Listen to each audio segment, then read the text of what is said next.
Alkitab merupakan perkataan Allah yang benar yang diinspirasikan langsung oleh Allah sehingga Alkitab berotoritas dalam kehidupan kita. Otoritas Alkitab artinya bahwa Alkitab memiliki kekuasaan dan wewenang untuk mengatur segala aspek dalam kehidupan kita sebagai manusia.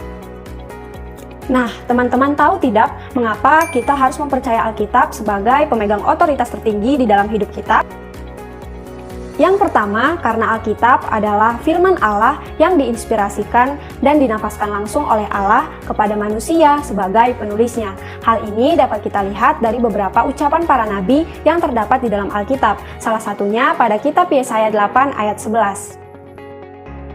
Sebab beginilah firman Tuhan kepadaku ketika tangannya menguasai aku dan ketika ia memperingatkan aku supaya jangan mengikuti tingkah laku bangsa ini. Pada nats tersebut terdapat kata, sebab beginilah firman Tuhan. Hal ini menjadi bukti bahwa Allah menyampaikan perkataannya melalui manusia. Serta bukti lainnya dapat kita temukan pada Yeremia 30 ayat 4 serta Zakaria 10 ayat 12. Lalu, yang kedua adalah karena dalam penulisan Alkitab, para penulis Alkitab mendapatkan dorongan dan pengawasan dari Roh Kudus, sehingga Allah tidak akan membiarkan para penulis Alkitab menuliskan satupun hal yang tidak benar ke dalam Alkitab, seperti yang terdapat pada 2 Petrus 1 ayat 21. Sebab tidak pernah nubuat dihasilkan oleh kehendak manusia, tetapi oleh dorongan Roh Kudus orang-orang berbicara atas nama Allah. Sehingga dapat dijamin Alkitab Perjanjian Lama dan Perjanjian Baru tidak terdapat satu kesalahan apapun di dalamnya atau terjamin kebenarannya, sebab Alkitab adalah firman Allah yang benar secara keseluruhan. Oleh sebab itu, pada 2 Timotius 3 ayat 16 mengatakan, segala tulisan yang diilhamkan Allah memang bermanfaat untuk mengajar, untuk menyatakan kesalahan, untuk memperbaiki kelakuan, dan untuk mendidik orang dalam kebenaran. Yang berarti, Alkitab yang berotoritas tidak mungkin membawa kita ke dalam kesesatan, tetapi justru akan mengajar dan menuntun kita untuk hidup dalam pengenalan sejati akan Allah Tritunggal. Nah, melalui Alkitab, kita dapat mengenal salah satu atribut communicable of God, yaitu God as spiritual being. Sebelumnya, teman-teman tahu tidak apa sih itu communicable attribute of God?